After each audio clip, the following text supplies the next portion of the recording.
Hey everybody, welcome to the week in Wargaming for the 24th of December 2023. Oh my goodness. What a day and week I've had. Holy moly. It's been quite the weather around here. I don't know if you guys have been keeping up with the news that's happening in North America, but we have basically continentally be covered in like a giant winter storm. The most Canadian thing you can possibly have for Christmas. So if you hear the howling of the 100-ish kilometer per hour winds that are happening in the background right now, that's my house shaking because we were just completely blizzarded in yesterday, and there's not so much snow, but there is a heck of a lot of winter weather happening right now, and yeah, and we've been dealing with that. So my house is full. Mom's here.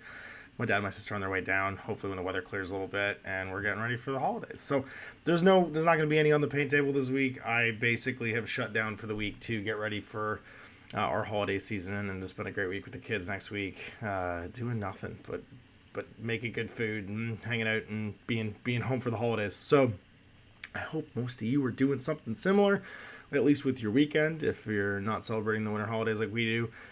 And I'm here to do one last talk about the week in Wargaming and what's been going on. So this week I recorded some more, and I'll jump in obviously and talk a little bit what I've been doing while the chat warms up and everybody starts to talk about what they've been doing, and then I'll take your questions for an hour. So before I get too far into that, I'll hang on for a second. So this week I have been prepping a bit more for the tournament I'm running in January. It's coming up. I recorded some games of Warhammer Age of Sigmar with Nick, which I was super pumped for. He's back in town, like he off a bit for the holidays as well. So we spent a couple days recording stuff. We recorded a very fun AOS game, pair of AOS games actually. I got to try out the new Ogre Kingdoms army book, which I hadn't gotten a chance to put on the table yet. And the new Blood Pelt Hunters, the new basically just better hunter for the ogres, and I hadn't played Age of Sigmar in a few months actually, I don't think, or maybe a month probably. So I really enjoyed putting that back on the table. I put it with my Stormcast as well. He's been working on more models for his Sylvaneth army, which is beautiful, which was great. And we had a great just day hanging out and catching up and seeing what's up.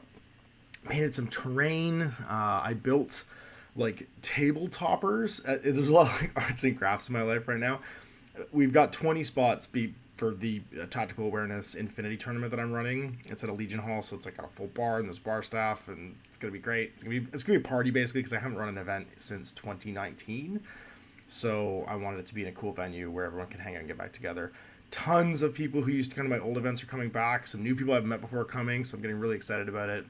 But I made table toppers, which are basically just big MDF sheets that I hinge with, of course, because I'm Canadian, duct tape. And they can all fit in my car without having to like rent a van and stuff like that, because they fold in half into like 2x4 sheets. But basically I can put them on top of like wrong size tables to make them infinity size. And we have a 20-person cap purely based on the fact that I didn't know how this was going to go. So I have 10 tables with infinity terrain, which sounds crazy, but when it was collected over many years, right, so that I could run these events and we could get together. And the reason I have that cap basically was so that we could do like a trial run and see if people were up for coming out to events again. And apparently they are, because we've only got 2 spots left. It's like a month to go before it actually kicks off, and people are getting armies ready, talking about it in the chat. The locals are really excited. I'm really excited. There's people who are coming in who aren't even playing in the event just to like hang out and drink beer and talk about Infinity with us. So I feel really good about that.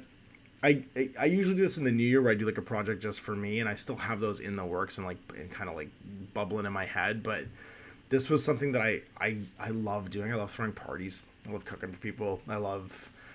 You can probably tell I'm a pretty outgoing guy, so I like that kind of thing. And having not gotten to do it for like 2 or 3 years because of the pandemic. I also threw a big Christmas party last weekend, which took a bunch of my time, because obviously that was a thing that is part and parcel and I love doing as well. So that took up a big chunk of my week, just like I'm fretting over it and planning over it. Owen and Dan and I are still working on the podcast, which has been really cool. I'm doing like proper show notes for it and stuff as well, so that's been fun. And putting that together, and that's like a separate content stream right now that I'm working on and trying to manage for them. and just make it easy for them to like jump in and out of. And they're getting excited about Infinity out in Calgary, which has been cool because I've been getting to hang out with Owen once a week like we used to, except online. And I have, as like a person that doesn't really do that, that's been really good and like just great to like be able to catch up with them every week. So yeah, so like it's just that kind of stuff. It's this time of year where of course people start to think about, because people get together, and if you have family, you get together with your family, and if you have friends, try to get together with your friends. I'm trying to like, that's being incorporated into GMG right now, right? I don't know if I'm getting wholesome because it's the night before Christmas, but I'm appreciating all that stuff and trying to put more time and effort into it. And because I spent 3 years making so much of my content alone, and you watch me make my content alone, I think I'm just really enjoying that. And so it's making me want to do it more. Painting wise, I didn't actually get anything done this week. I took a week off from painting just because I was trying to get organized for the holidays with the kids. And I was just recording games. I was trying to get my whole week's work done in basically like Monday, Tuesday, Wednesday with Jordan and Nick, so that I had content for the week, for the content went out. And then I've just been kind of enjoying getting ready for family to be here and not thinking about work too much. So I'm going to think about work a little bit next week. I have a whole stack of books to review, which is really cool. A bunch of stuff came in from Odysseus. Also, like, yeah, like, so, like, all this stuff came in from Odysseus to check out. So I have, like, Fallout Forged in Fire, Fallout the Commonwealth expansion, and then the Into the Wasteland expansion, too. So, like, 3 new big expansions with cards for Fallout. A bunch of Fallout minis came in. I'm, like, banging on the mic here, sorry. This I think I'm maybe most excited about is Forbidden Psalm: The Last War has finally come in, so I can record some Last War. I'm really pumped for this like World War I horror thing because it's different, and I have piles of miniatures that I can convert up for this to like build the tank. So I even have a tank. I have a World War I tank. I have a British Mark I tank that I can paint up and stuff too. So those have come in, so I'm gonna start working on that. And again, that's like because everyone's off for the holidays, people don't usually come in. We kind of like shut down for the holidays, but I could get a bit of recording done during the week next week and get some stuff finished and work on some painting and stuff and start kind of like that just for me stuff too. So I'm pretty pumped for those. And yeah, that's kind of it. Just kind of planning out the new year. So getting like the prize support stuff together, getting like trying to figure out what I'm gonna have for like the prize table for Winter War, making sure the podcast goes up. I still have to I'm behind on my editing a little bit. I need to put up the preview. So if you're on the Tactical Awareness Patreon, the issue, it usually goes up on Wednesday or Thursday morning. It's Saturday, so I still haven't done it, so I apologize, but I need to upload the patrons only video version of the podcast, which will go up probably today after I finish this, because I'm just trying to catch up my work, because my dad and my sister are on their way down, so I'm going to have a house full of family, and I'm going to completely forget about you guys for a minute, so I'm sorry about that. So that's why I wanted to jump on for an hour and take some questions and talk to everybody and see how everybody's doing and catch up, because there's not going to be any other content today or tomorrow, obviously, because it's Christmas. Although the regular scheduled videos for next week are all scheduled to go out, so don't worry about that. But the weekend's going to be a little like light because I'm not making anything because I'm on vacation. So let's jump over to the chat and see what everybody's talking about and see if there's any questions. And you got another 49 minutes, so let's see what I got to say. Thomas says, Merry Christmas, Ash. Hope you and the family are having a merry holiday weekend. Thanks for all you do. Thank you, Thomas. And Kurt Erickson, oh my gosh, that's so nice. He sent a super chat. Thanks for a great year, and thanks for all the videos. Well, thank you. I appreciate that. Happy holidays from Jim Crimmins. Darren McGregor says, when are you doing the new Relic Blade Catacomb stuff? I'd love to see those. So I am planning on doing it. Mark over at Schooner Labs has been working on a modular terrain thing for it, and I wanted to he's also doing the dice trays and the swag for Tactical Awareness, so I wanted to pay him back by featuring that when I do those videos, so hopefully he'll be able to get a set of that over to me, so I can show it off and show off another great set of Canadian MDF stuff that's pre-made to go along with those. I need to get the miniatures too, because I don't have the miniatures for it, so I'll have to order those from Sean so I can play through the catacombs. But I'm stoked for the catacombs of Corral. I mean, I have all my heroes painted already. I have almost close to 100 Relic Blade miniatures painted. So I just, because that you shuffle your deck basically and deal out random heroes, which I think is really cool. It's kind of like Gauntlet. You get 4 random heroes to go through, and you create a treasure deck and stuff too. So the plan is that I'll do that when I've got the baddies all painted up, and I want to zhuzh up the terrain that Mark's making, and like do like a nice little like playthrough on it so that people can see it, and if they want to grab it, grab it. Jim Kerman says, going to play my first Steel Rift game next week with friends. Coming to visit for New Year's. Frantically trying to finish 2 full 200-point forces. Can we expect more Steel Rift in 2023? The answer is yes. I'm working on stuff actually as we speak. Jazz Hunt, I said I had to check what day it was. Best of the season to you all. I know. I'm having a Saturday morning show on a Saturday morning this week. It's usually on a Sunday because usually I end up recording or going to the studio with people. But I'm actually having a Saturday morning chat show on a Saturday morning. The joke is, of course, that the Saturday morning chat show usually happens on a Sunday. But I'm an idiot and can't keep a schedule straight ever. Or I release like 6 videos during that day too of like book reviews and stuff, and then I'm just like, they don't need to see me one more time. I've already like exploded their feed with like 6 videos in the morning. Can you hear the wind? Can you guys hear the wind?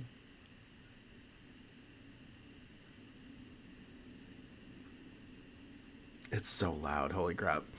I can hear it through my headphones, so you guys should be able to hear it too.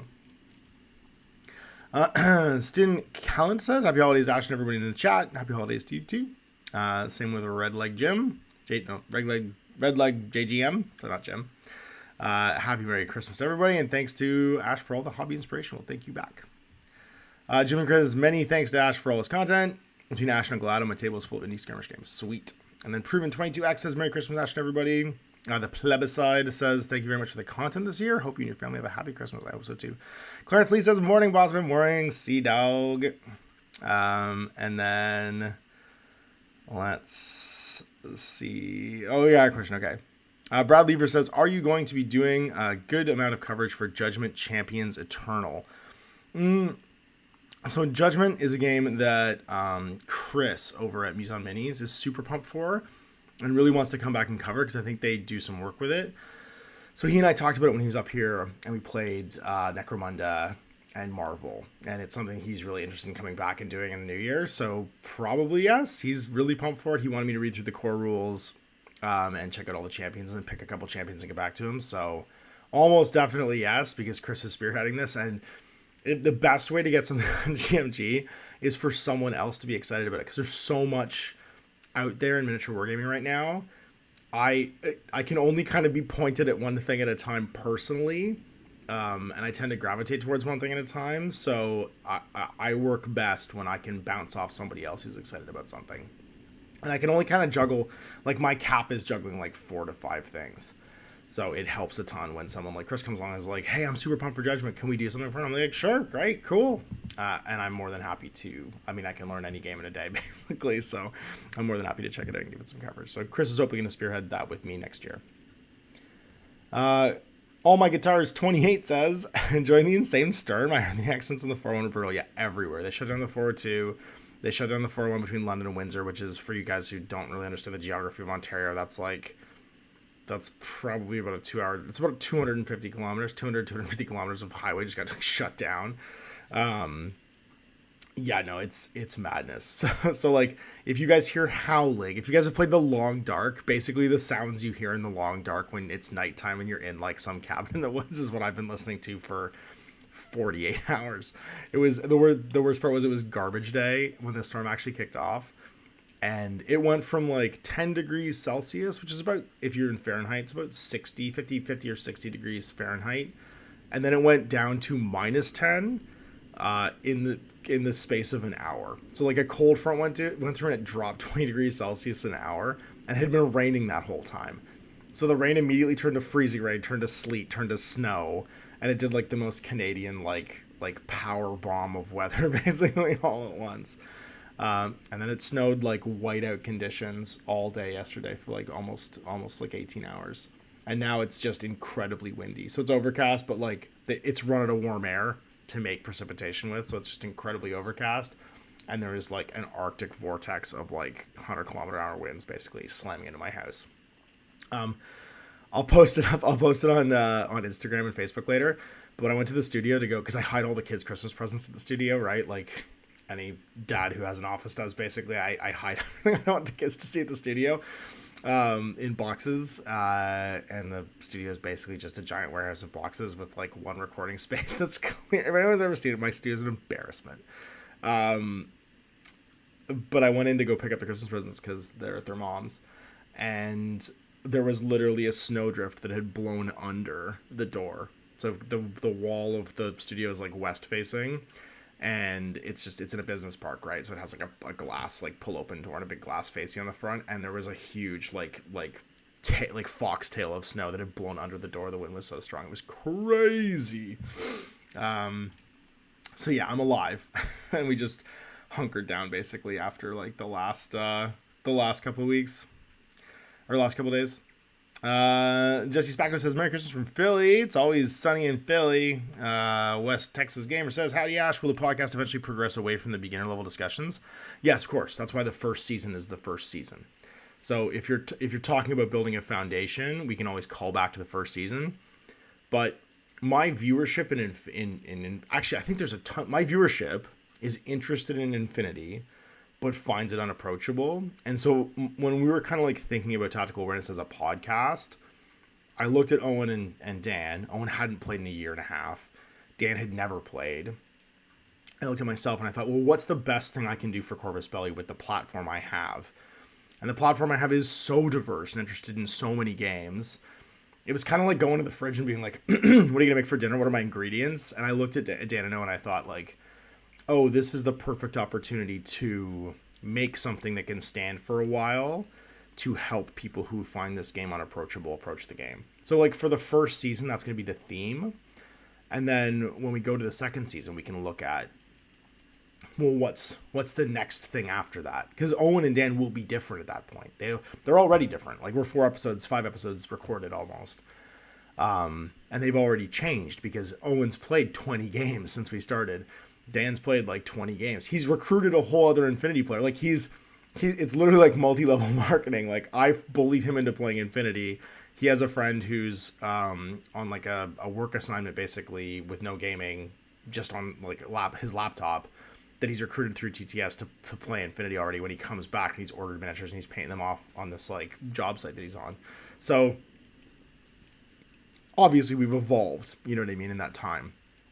And so hopefully that will be the journey that the podcast goes on, right? Because if the longer you do something like this, the people inside change, and also the audience changes along with you. But we can always now call back to season 1 and be like, hey, if you're thinking about starting off Infinity for the first time, and I can even do like a pre-recorded like clip that I insert that'd be like, hey, this is an Infinity podcast.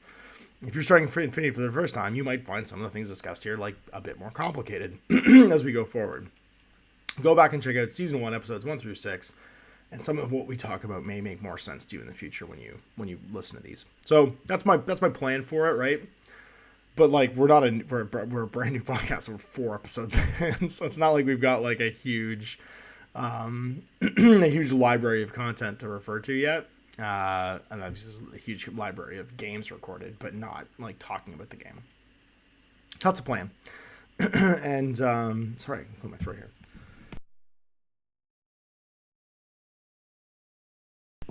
There we go. It's hard to clear your throat while talking to a very high gain microphone. That's what I was going to say to finish my thought about that. Even the next episode of the podcast is slightly more, I think, veteran friendly, because we talk about, we get off like the lecture-y kind of stuff in discussion, and Dan's played a bunch of games now, and we refer to like some very different concepts than just like in-game jargon. All right, so Redleg JGM says, I think I'm the anti-Ash. It took me 3 years to finally finish my first 2 mech companies. I played my first game of Alpha Strike last night. You're not the anti-me. You just don't, I don't know. It's like reverse Flash, like you move in slow motion. I don't know. I don't think that's true. If you're enjoying the process, you're exactly the same as me. It's about finding whatever your pace and project and game that you like is and then enjoying it. So I think we're exactly the same in that regard. It took you as long as it's going to take you. Redleg JGM says, woo, more content for Heavy Rescue 401. Oh my god. Yeah, it's gonna be that way. There was like pileups. It's sad. Like I shouldn't joke about it. It was really dangerous yesterday. And my dad was gonna come down originally yesterday, and he's crazy. Like, he'll drive through anything, and he bailed out and was like, no, this isn't safe. We're not doing it. I'm not gonna come down. The Harrower says, great catching you live. Merry Christmas. Merry Christmas to you too. Joe's Hunt says, holy shit, you guys are cursed by the gods of winter. I mean, not really. I think we're safer than anyone else. Like, it might be a pretty severe storm, but at the same time, everyone who lives in this part of the world is prepared for winter and has things that they need for winter. I feel bad for, like Texas, where the power grid might just go offline because they have too much demand, because all of a sudden everything's freezing. It's way more dangerous when it happens somewhere that doesn't normally happen, so we're fine. Jim Kerman says, all my presents are in my basement, paint and hobby room. It's a mess. Yeah. It's like, you have to find the place that people avoid because they don't want to go in there because it's terrible. And then just make that the lair of the gift gods. Proven says, we only got about 12 inches of snow. Yeah, we got like not even, we got like 2.5, maybe 3 inches of snow here. Like, we didn't get a lot of snow. It was the fact that it was dry. The wind was like 100. It was basically like a winter hurricane. You know what I mean? We had like tropical storm level winds with snow and ice blowing everywhere. So we didn't get a lot of snow, but we got what we got was dangerous because you couldn't see through it because the wind was basically making it go sideways the entire time. Stygian Callant says, this is way I find Code 1 so interesting. It got me into Infinity, and then I'm going to step over to N4, and the podcast helped a lot already. That's awesome. I'm glad to hear that. That is the point of them, right? It's to I think the problem with Infinity is even after you sort of see past the ones and zeros and go like, oh, actually there's not like there are a bunch of army lists, but they're actually just one army list because everyone's sharing the same pool of like equipment and skills. It still is a lot to go, oh, I know what my tools are now, but how do I actually use them? And that's the goal for those podcasts, right? Is to get you to look at the tools and go, oh, this is what this is good for. Oh, this is what that's good for. And it's definitely helped Dan. Like, you can see Dan have like figured out quickly.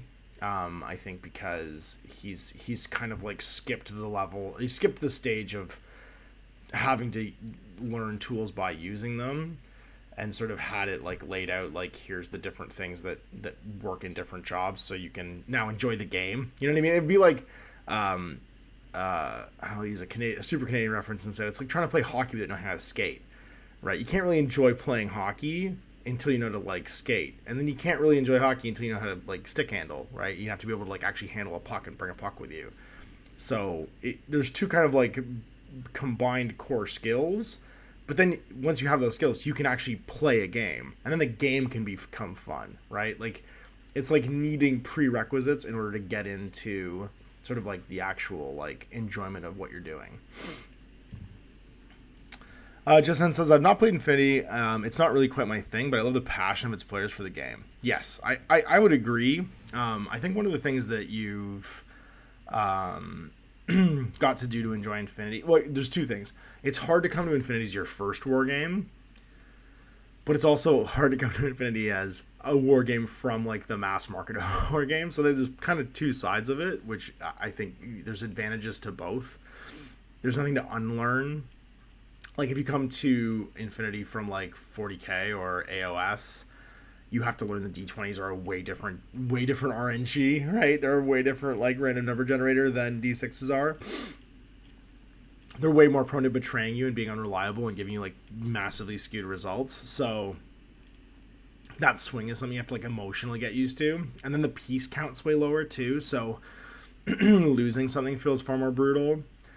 Actually, the entire next week's podcast on Monday is going to be about that, so I won't spoil any of it. But yes, I totally agree. And I love the passion of players for the game, too, because I think that because it has a high bar to entry, not physically, like, because they've even made the table easy to acquire now. Like, the table was kind of the hardest thing to acquire for a long time, because if you played on the wrong kind of table, the game just didn't work. If you played on, like, a 40k table, if you played Infinity, the game just doesn't work.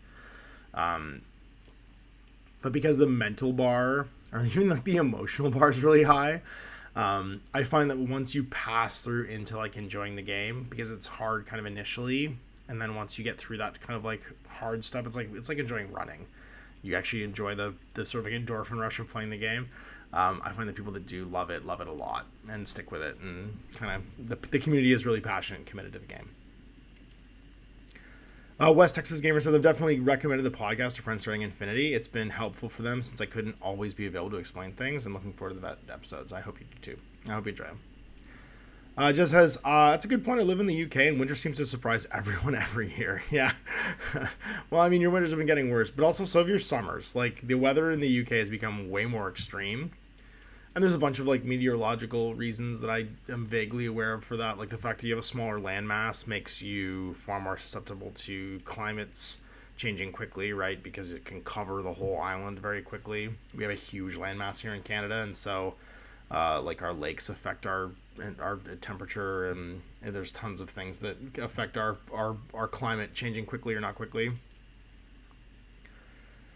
Jim Kerman says, so we can expect some Cerrude and Somme Last War battle reports in 2023. I'm looking for my tank using Wargames Atlantic, French, German, and infantry boxes for my crew. I mean, of course, yes, there you definitely will. We're gonna go looking for the tank to try and get out of the thing. I'm gonna go watch Death Watch again, which if you've never seen Death Watch is one of my favorite Andy Serkis movies of all time.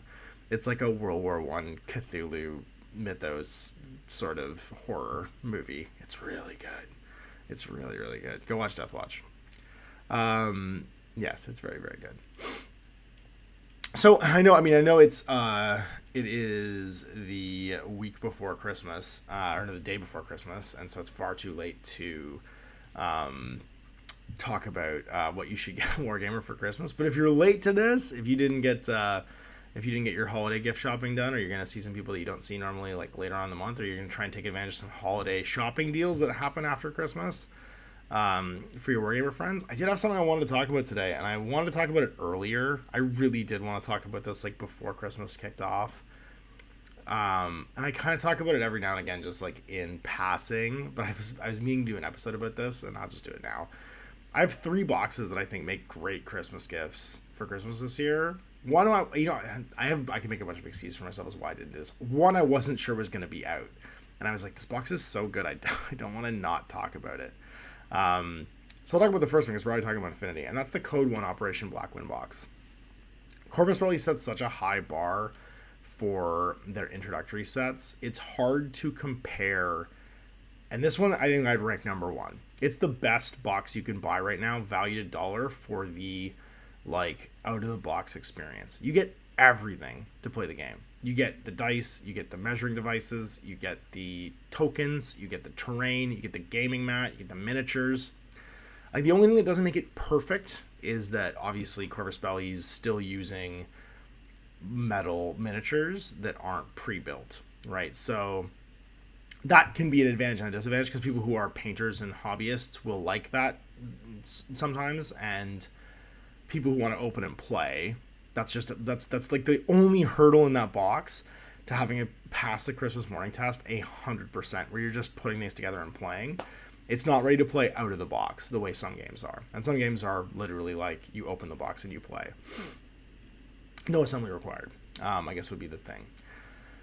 It sets a really high bar. I can't think of a box set that is better at that for the $1. You can find similar experiences. The Kill Team and Warcry box sets for Games Workshop both do the same thing. They come with everything you need to play, all the models and stuff. But there's more steps in between, and it has a double the price tag, right? Like, so you get about the same amount of stuff, but you're looking at spending at least twice as much money. So the Corvus Belli one is an incredible deal, and if you're looking for a gift for someone that plays tabletop war games that hasn't, played that game before, and you're just taking a shot in the dark of like, hey, let's try a new game, I would say the number one right now probably is Operation Blackwind, or any of the previous Operation boxes that come with 2 armies, so like Crimson Stone or Kaldstrom, which are the other previous like Code 1 boxes for Infinity. Fantastic boxes. Now the second one's the one I didn't think was going to be out yet, and surprised. Like, if you asked 2010 me what was going to be on this list, I might have guessed Corvus Belli, probably not. But I definitely wouldn't have guessed Catalyst Game Labs. There was no way I was going to guess them. But the new Battletech Alpha Strike box, and I said this when I reviewed the box, is like, it's damn near perfect. The only thing it doesn't come with is a gaming mat. And I would have had, if I was them, I would have printed 2 of those matte poster mats that they have for BattleTech, just without any grid, and said play this way. Like, you could easily have thrown in 2 paper mats and it would have been absolutely perfect. The buildings, the pre-assembled miniatures, you get dice, you get a quick start rulebook, you get everything you need to play Alpha Strike in that box set. It's an incredible value for, I think it's $70 US.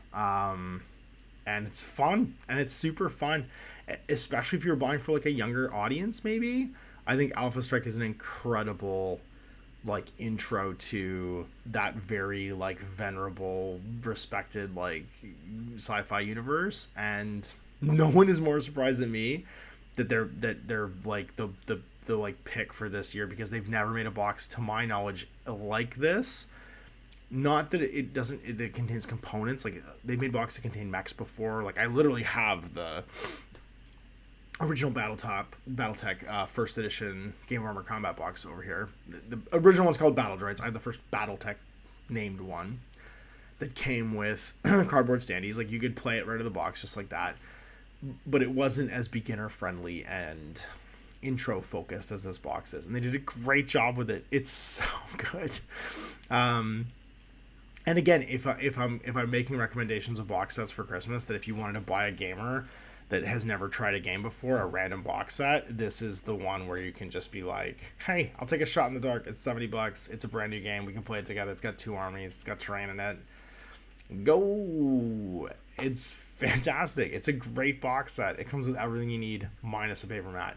And the only reason I make the comment about the paper mat is they've got paper mats in all the Game of Armor Combat boxes. And all they needed to do is take the grid lines off of it, and it was perfectly functional. You know what I mean? You could just do like a Badlands kind of mat and then put the buildings on it, or like one of the City Tech road maps, and then just put the buildings on it and be ready to play, and it would have been super fun. And I don't think it would have driven the component price up, right? Because you're just printing those paper mats. Obviously, it would have. Their margin would have gone down, but they're known for their paper mats, so it just feels like there was an opportunity there.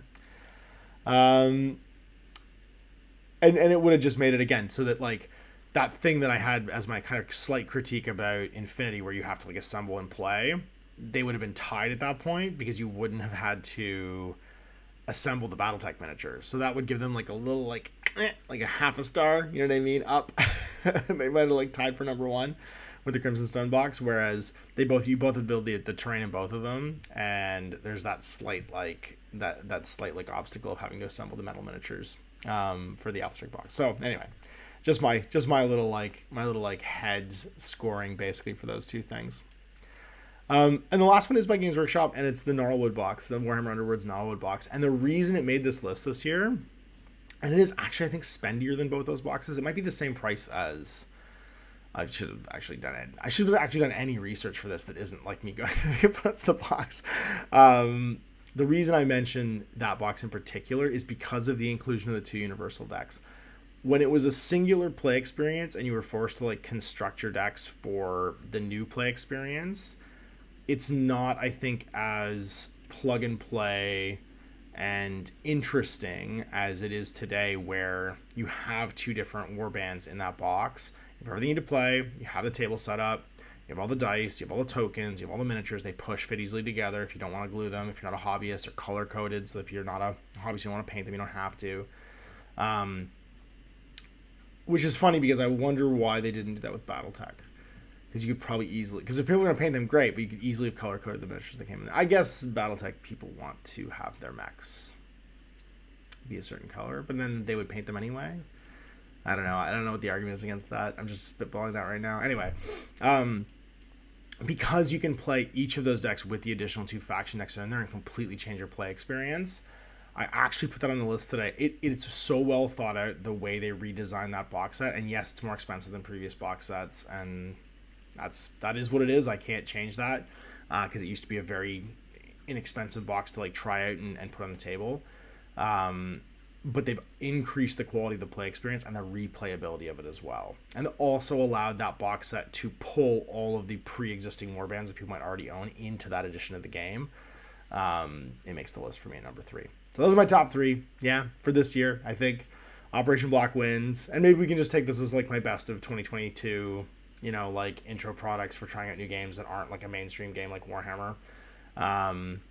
Those 3 box sets are fantastic they're good value for the money. They're fantastic intro products, and they're self-contained experiences. So a lot of times when you buy somebody a war game, you're buying them the step in the door, and you're not buying them like the whole game experience. You're buying the whole game experience with those boxes for Code One, for BattleTech Alpha Strike, and for Warhammer Underworlds. And those are 3 of my favorite like kitchen table style games. There's no requirement to like build a giant table somewhere to play them out of the box. Everything you need comes in the box. You're ready to rock and roll. So that's me. That is definitely my thought for those things. So let's talk about some comments about what I just said, because I'm sure some people are going to disagree and agree. Let's see. Jim Kerman says, actually Martin Warburton was talking while I was proselytizing. He said, Merry Christmas from Coventry, UK. Hope you're all safe. I've spent most of this year building cars and playing Gaslands Refueled, and building crews and playing Stargrave. That's awesome. Good for you. Those are 2 great games. Jim Kerman says the new Alpha Strike box from Catalyst is pretty sweet for the Christmas morning test. Absolutely. It definitely passes. Wayne says better than Magic's Kings of War Sands of Amun set. I don't know what that set is, but if it's not if it's not pre-built out of the box with like cards that set your army up to be ready to play, then the Christmas morning test is about the time in between when you rip the wrapping paper off and you're having fun. So if like Alpha Strike you can open in half an hour later, you're playing Alpha Strike, like if you've never played it before.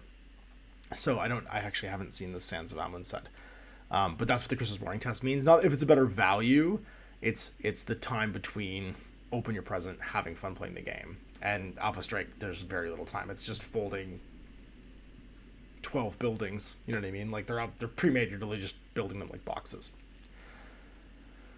Martin Warburton says, I got the Infinity Operation Ice Storm 2-player starter set many years ago and haven't got to play it yet. That was a prototype. It's a great box set. It's the first time they ever did a box set like that. So Ice Storm was 2015, I think. Yeah, 2015 was Operation Ice Storm. It was Nomads versus Pano. It was the first time they ever did a 2-player starter set, and it was a great box. And they have done such a better job since then of the same thing. Like when you compare Ice Storm, it's still, for its time, it's a great box, and for what they had, they were capable of making and producing basically. When you compare Ice Storm to today's Operation Black Wind is an incredible, like you can see the evolution of those 2 box sets. You can see how one is the ancestor of the other. Clancy Son of Ice and Fire starter sets are similarly good. They are. The 1-player starter sets are quite good. The old 2-player starter set was good too because you got everything you wanted in it. It was quite a good value back then. And the one thing about Song of Ice and Fire is it absolutely passes the Christmas morning test because everything's color coded and pre-assembled. When it comes to like mass battle, it's not really mass battle because it's like 12 guys versus 12 guys. But when it comes to ease of entry from like a hobby point of view, A Song of Ice and Fire is a super easy to get into game because you can just literally open the box and play. That was something when I was playing A Song of Ice and Fire a lot, and I went to Adepticon that one year and played in all the tournaments, and I was hanging out with the Simon guys. I would tell, like, I was like, yeah, I'm playing this game all weekend, and people were like, really? Like, usually you play Infinity. I was like, yeah, this weekend I'm going to play all the Song of Ice and Fire games. This was in 2019, I think I went down and played it the whole weekend, basically. They were like, should I try it out? And I was like, yeah, just go buy that box and you can play right now. We can play right now. You just open the box and we'll play. And they're like, I don't have to build the miniatures and pay them? I'm like, no, you can just open the box and we'll play right now. And they're like, oh, okay. And I probably sold like 10 or 15 Song of Ice and Fire like army starters just based on the house that people liked or the army they liked. And we just would rip them open and play. I remember watching Dan from Max Aggression play his first couple games of Song of Ice and Fire, just like having bought it 5 minutes earlier and put them down and play. So that Christmas morning test is easily passed by those for sure. John Ashley Smith says, good day, Girl Manage Games from the Q up to QW. I really dislike this weather. I'm so sorry. Yeah, don't go on the Skyway today. It's probably going to be dangerous.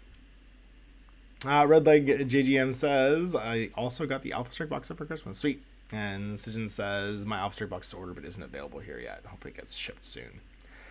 And people were saying, yes, the paper mat would have been a nice add-on. I think so too. Again, it's not like a deal breaker. It's still an incredible box. It's just one of those things that when you know they can make it because they make it at every other box they make, it stuck in my head. The new quick start rules are a huge improvement on the box set. They definitely are. Rurik34 says, hey, good morning from Florida. Good morning back. Hope you guys are safe down there. I did see a lot of the East Coast is flooded right now, which is crazy that like Long Island and Queens are like underwater at Christmas, which is madness. And then Jim Kerman says, I've never played Battletech, but I've got an old vet running a demo game for me with Alpha Strike in the friendly local game store in 2 weeks. I think that's great. The one thing I will say is it is incredibly easy to get into because like one box is a lance of mechs. So if you're playing classic Battletech, that's like enough to play for a long time. Alpha Strike might buy 1 or 2 of those boxes, but it's really, really quite easy to get into. Michael Martell says, Ash, happy holidays. Do you think we'll see the return of Warhammer Fantasies? It'll be the 40th anniversary of the OG game. Well, I think they're pushing marketing-wise to have Warhammer the Old World relaunch at the 40th anniversary. And that would make sense. That would be a smart like marketing thing to do, and it gives them some time and some like stretch to do so and do it right. I do think it'll come back. I don't know if it'll look like what we remember. We'll see. And honestly, I don't care because I'd be more excited to learn a slightly new version. I'd be more excited to learn a modern retelling of their original game than just to have them re-release the old game. Does that make sense? I can play old Warhammer right now. And I have. Right? Like we're planning on doing some 6th edition content probably for next year. I keep saying that and we never get to it, but I am definitely planning on doing that. Jordan and I keep planning on doing it. He's talking about it. He just painted a whole warband of 6th edition Lizardmen that I want to play against soon, like old Perry Twins ones. And Trish Morrison ones. But that comes down to, like, am I going to get more excited about experiencing something I already know about, or am I going to get more excited about learning something new? Just knowing myself, I typically get more excited about learning something new. So I don't know. I'm excited to see what they do with it. It's a big deal if it lands or doesn't land. And going after the nostalgia train is a thing that they're good at, and I think the great thing is they're hiring internally people who understand their properties and grew up with them, so there's a good chance they'll get that thing right. Wayne says the Gnarlwood box is definitely something I want. I dropped out after the Shadespire cycle, but Gnarlwood looks great. It is really great, and the cool thing is if you have those Shadespire models and just like the faction cards for them, you can play them all in the current edition. We just played a bunch of games, Mike and I, using like OG warbands. He was using the Spalko Guard, and I used Steelheart's Champions using the new Universal decks, and it was so fun. It was super fun. We just got to use these old warbands, and it was great. Jim Kerman says Rivals and Nemesis format are bringing Underworld's players back. Definitely. I mean, that and the world opening up again, right? Like, it's the problem with competitive gaming is that the pandemic basically like just threw the emergency brake onto it, right? There was no. You can do stuff on Tabletop Simulator, you can do stuff virtually, but it's not the same thing as a convention center rented out full of 1,000 people playing a miniature war game. Like, it's just not the same experience. It's not going away for 5 days for like a long weekend with your buddies, drinking beer all weekend, playing games. Like, it's just not the same. So that needs to come back. It needs to be basically nourished. That community based like competitive gaming thing, or like not even competitive. I shouldn't say competitive gaming. That community based event based gaming thing. And Underworlds is all about that. It's all about playing like 3 games sitting in a bar. The whole idea is that you don't take up a bunch of space for this game. So hopefully that continues to grow. The Bugman's Bar, like Underworlds leagues and stuff that are being run are amazing. They're super cool. I got to witness one. I didn't get to play in it, but it looked really fun. The Gnarlwood box is definitely something I want. Oh, sorry. Next one. GW box are priced too high. $200 is too rich for my blood. I've only limited funds. Yeah, it's fair. I mean, that's everybody's own personal like bandwidth, right? And Wayne says, yeah, the Sands of Amon is your standard build and paint and play, but it could be rough as an intro, yeah. On Christmas morning, yeah. So there we go. So that's what the Christmas morning test means. I use jargon a lot. I'm sorry. I do, if you're first time kind of like tuning into this, there's like an internal Ash language that people that watch these a lot probably understand that I in the asymmetrical relationship of a person sitting alone in their sunroom while there's a blizzard happening, and right now like 100 people watching, I assume you guys know the things I always say over and over again now in my head, and I need to stop making that assumption. I should probably explain a little bit better what those terms are. Jess Hunt says, I'm doing some old school super retro games for folks at Christmas by making everyone play Tafel. A Viking pre-chess game. I love Tafel. Is it also called Tabloot or Nefertafel, I think? I've played it a bunch, Viking chess. It's super fun. Boxes and pieces of wood with 2 leather boards, play out of the box. Yeah, I have a copy of it. Actually, I was going to do a like Throwback Thursday Let's Play on it at one point because it's such an interesting game. So, history lesson for you guys: in the history of miniature wargaming, it's called Viking chess, like colloquially sometimes, but it's very different than chess. If you think of chess as a war game or a strategy game, where there's pawns, which are soldiers, right? You have knights, which are knights, rooks that are like emplacements. Your bishops are sort of like assassins. And then your king is the king, and the queen is almost like the general, who's like a power piece that can go out or champion that can go out and do anything. The interesting thing about chess is it's symmetrical, and while they say there is advantage to whoever goes first, they set the tempo and the pace of the board. It still is like it operates under that kind of like modern miniature wargaming expectation of fairness. Both sides have a balanced force that they can both take the same piece and have the same like chances of winning. Nefertafel or Tablut, it uses an asymmetrical battlefield. One side has a king in the middle of a bunch of soldiers, and they are surrounded on all 4 sides by other soldiers. And the first side wins if the king escapes. So if they manage to move the king piece off the board in any direction, they win. If the side surrounding traps and kills the king, they win. Which right away is like, it melts the brain of any chess player because it's like, wait, what? We don't have the same sides? We don't have the same stuff? I love using it as a point of reference because it was used to educate, in my understanding historically, and I could be totally paraphrasing getting this wrong, so proviso. This is Ash's recollection of history. It was used to educate Viking children on the rules of warfare. And the rules of warfare were pretty simple. One, you don't fight fair. So in Tafel or Nefertafel, you kill a piece by having it cornered on 2 sides by 2 of your pieces. So it's a bit like Go, right? If there's a piece and at either corner of it is 2 of your opponent's pieces, it gets removed. And the lesson there for Viking children was, don't fight fair. You gang up on people and kill them because it's efficient and it's fast and it's the best chance of you getting away. And then the asymmetrical deployment was because they were a raiding culture and they would raid and loot and go on raids to gain supplies and to profit, basically. They used their strength to go do that. It was about teaching you that you're always going to be surrounded. Assume that you're always going to be surrounded. And to win is to get the king away. And our enemies win if they kill our king, right? And the king is supposed to represent whatever it is, the loot, your leader, the most important thing in the raid that you need to get away with.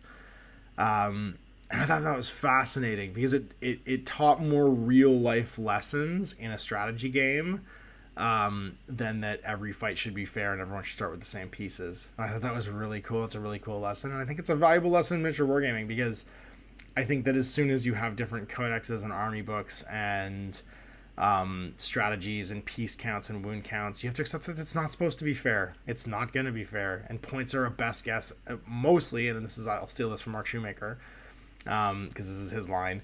Points are just an agreement on how long the game lasts. They're not actually an agreement on fairness.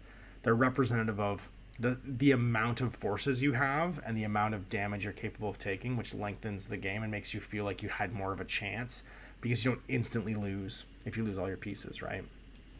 So, yeah, I'm excited. There's good job. You made me go on a huge tangent about Viking chess, Nefertafel or Tafel. That's incredibly cool, Jazz. I'm excited, man. That's a fun lesson to teach people. David Bronfield says, I was hoping that Mantic pre-built minigame did not have such bad mini gaps. I would have loved to play that game. Yeah, I know. It all comes down to what companies can afford to produce too, right? So if they can make their margin, or they have to make their margin to pay their bills, then the product is going to be based on that. It's going to be based on what they can get produced. Bernhard Holmok says, Battletech me was a big surprise. I played it 30 years ago, and now the people playing it next to other games is great. One of the best intro games to new players. Who doesn't love giant robots? Absolutely. And again, crazy. Niverdale? Tabletop? Hello. And Rook34 says, so the first GIB was Infinity, just kind of based on seeing some bat reps, seems kind of rules heavy. It isn't, it isn't, and I talked interested in getting into it though. It isn't, it isn't. It is if you think that every one of the factions and their skill sets is unique, but when you realize that everything's common pooled, like there's one set of equipment and skills for the entire game, and your factions are just piecing that out to people differently, it's pretty easy to actually get your head around. And I think it's actually made more difficult by trying to absorb all at once rather than having it pieced out to you what you should know. So I think those boxes are great because they teach you the game in their quick start rulebooks by piecing out the information as you go. And so it gives you like 5 or 6 mini games, each including a new piece to learn the rules. And once you get through that, then you're ready to play like a full game. But you don't dive in and play a full game. Alpha Strike or the Underworlds ones that I talked about, you would just dive in by playing a full game. Infinity's one of the only ones where you kind of have to warm up like a goldfish in a bag to it, and then I think you get a better experience. The problem is if you try and play the full game all at once, you don't know what anything does piece-wise, and everything's also like purpose-built and role-built that it starts to fall apart and you feel discouraged and you feel frustrated. Ralph Schumann says, good morning and a happy Merry Christmas to you, Ash. I want to try Infinity this year, Tartary, Rama Task Force, or perhaps Vanilla Aleph. Played most of Vanilla Hack-a-Slam last year. Yeah, those are all great armies. Tartary's super strong right now, Rama's super strong right now, and Vanilla Aleph has always been strong. This is kind of what I'm building towards right now with my OSSS, but we'll see. Yeah, you should. I mean, playing a new faction in Infinity is kind of like starting the game all over again, which is one of my favorite feelings. Is I'm loving trying out Aleph and seeing what they can do. It's the way that I think I keep coming back and being interested in the game. So that leads me to a new thing. New year, new army. I want to do New Year, New Army again this year. I'm going to do a big post in our like GMG calendar group right now of like people coming in, trying to recruit and I want to do like a Tale of Four Gamers thing, I think, for 40K, for AOS, maybe for Battletech, for Lord of the Rings, and just recruit like different people for each of the games and try and run through and do like a Tale of Four Gamers thing for each of them. Because I can keep up with that. Like that doesn't scare me, and that's going to sound insane to you guys, but I could definitely do 5 new armies for 5 new games in January if I wanted to. So I'll probably do Tale of Four Gamers for Infinity, Tale of Four Gamers for 40K, for AOS, for Lord of the Rings, and for Battletech. And I'd love to find 3 other people to do it with me for each of those games, because I could easily start 5 new armies for 5 new games in January. I don't want anyone else to do that, although if some crazy person wants to do that with me, cool. If you think you can keep up with Ash, like, more power to you. Yeah, this is all I do all day long, right? So that's different. People have jobs and lives and kids. I have this in my kids. So, I'm gonna do a shout out, I think. I'll mention it now, but I want to do a shout out, I think, in the calendar group, and I'll do it on Facebook and stuff too, that I want to recruit 3 other gamers for each one, and then we'll commit to, like, doing, like, a game a month of each of our different factions. Trying to get a game in each month, build to like each level, and like January get like a baseline amount so you can play like a decent sized game. Start like, and we'll just like spend all of January trying to get like the base amount done, and then just like stage it February, March, April, and like try and be done by summertime maybe. I think that'd be super fun. Yeah, I have to figure out what armies I want to do. I think I want to do Slaves to Darkness for AOS because I have that army. Like, I never really finished that army to 2,000 points, and I should. And there's tons of cool new stuff. I have that limited edition army box that I'm super pumped for. And then 40K, maybe finishing off my Leagues of Votann, because I just painted the intro box. But I should start something new, too. I'll think about it in a minute. The plebiscite says, I just want Bretonians back. It was really upsetting to get them written out of existence. Yeah, I know. Tim Edwards, Ash Language, saying potato and a dice is cocked. That took me a while to work out. Nick's here just tuning in. Nick's going to probably volunteer for one of these games for sure. Jess Hunt says, Tafel games are awesome. For extra badness, add in dice. You can only move if you roll a number. Ooh, trusting you're weird. That's cool. Tomas says, greetings from Poland. Merry Christmas. Merry Christmas, Thomas. John Ashley Smith says, yeah, in historical battles, you never quite equally matched forces. That's exactly it. Tim Edwards says, Philip Sabin's Lost Battles is an academic historic text that uses wargames to understand ancient battles we don't have accurate records of. Battles happen when both sides think they might win. Absolutely. Yep. Good point. That means point weighting on the experience and morale of your troops gives a formula that gives a rough idea of whether or not the reported numbers of a historical battle are accurate or not. Definitely. Nardale Tabletop says, if you were able to make your own miniature game, what setting would you pick? Well, I've made a bunch, so you can check them out on Osprey Games. I've done a survival horror zombie apocalypse game called Last Days. I have a mech combat game that's almost like a mecha version of Mordheim for playing with like big toys and cool big robots called Gamma Wolves. I have another miniature war game called Steel Rift that I wrote for Death Ray Designs for their 6mm multi-posable multi-component mech game as well. And I got more cooking in the back of my head. So I've already published a bunch of miniature war games, and I started with my favorite genre, which was the zombie apocalypse, back before zombie apocalypses were cool. So yeah, you can check them out now, and there's lots more to come. Rook34 says, oh, it's really cool. Thanks, Ash. Thank you. And then Jim Kerman says, don't we expect 40K 10th edition this summer if the 3-year scheme holds? Maybe. I don't really... I mean, yes. I think it could definitely use it. We'll see what happens. I don't know. I mean, I hope so. Wayne says, Bolt Action will be a new war game in 2023. Hope to start building for Christmas. For sure. That's fun. If I do that, though, it has to have robots and zombies in it. I can't play just historical games. It breaks my brain. Ralph Schumann says, damn, I'd love to be in Canada to do a Tale for Gamers with you. Also looking at Middle Earth strategy battle game at the moment. Battle Companies looks like fun. It is super fun. Nick Denny says, I'm in for a tale of something. We better be. And then John Ashley Smith says, I have way too much time on my hands and spend pretty much every day working and filling with some miniature war games projects. Well, come on in then. And then Nick says, you got me. Jim Kerman says, you magnetize your Steel Rift Max. They're perfect for it, but I'm hesitant to try. I mean, if I magnetize them, I'd magnetize the whole arm joint, not just like the teeny little guns. You definitely can.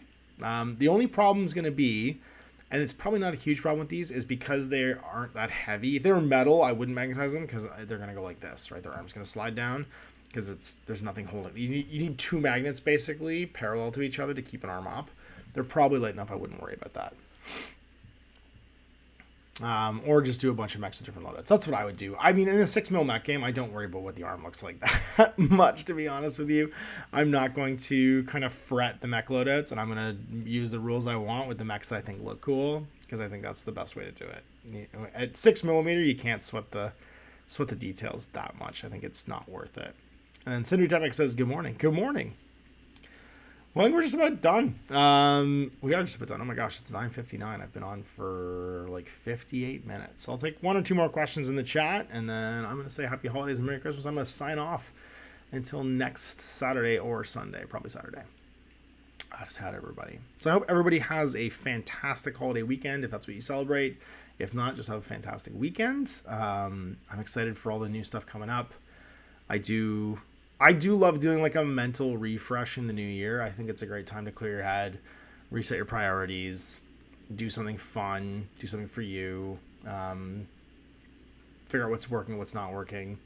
The podcast I'm really excited about because I'm going to spend time with my friend that I haven't seen in a long time or haven't made a priority. Doing events is going to be fun again. If the Tactical Awareness event works well, I might start slotting in other ones too. Like I might do like a Battletech event or I'm like small 40K event or probably an AOS event first, actually, in the same space, because I can definitely do the terrain for that and see how I want to incorporate events into what GMG does and like throwing parties for people because I love doing it. And whenever I get the instinct to like do something that I enjoy, it tends to work. I tend to figure out a way of making it work. It doesn't work out. So I'm going to try and see where that goes in the new year as well. And of course, incorporate all of the various new games and additions and releases that happen over the course of the year too. So I would encourage everybody to think about that this last week of 2022. Think about what's working for you and what's going to make your upcoming year feel great. Discard what isn't working and figure out new stuff to come up.